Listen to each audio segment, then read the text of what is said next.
I feel like it's really impossible to be able to read this.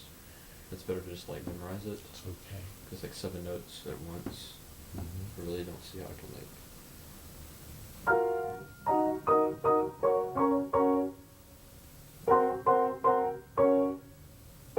Would you make a note for me to talk to you about intervals on staff? Sure.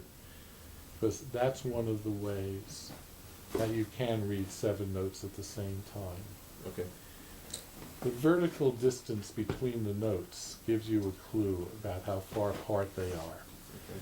So in a sense, although I'm not advocating this as a way of life, if you get, let's say, the lowest of the 7 notes, then you can figure out the others merely by the relative intervals between them.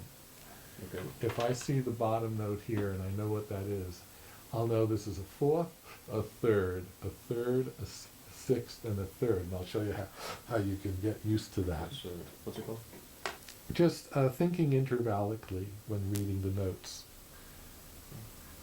It's something teachers don't usually encourage because people end up doing it subconsciously anyway, and if you do too much of it, then people stop actually reading the notes, and they start just measuring things up and down relative to other notes.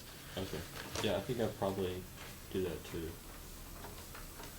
But that same measuring up and down, you can do that for the notes within a single chord.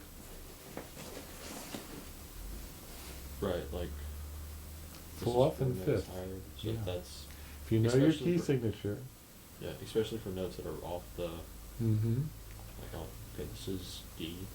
This is 4 notes higher than D. A. Right. And that's called a fifth. Because you count the letter D and the letter A and count letters D, E, F, G, A. It's 5 letters, this is a fifth.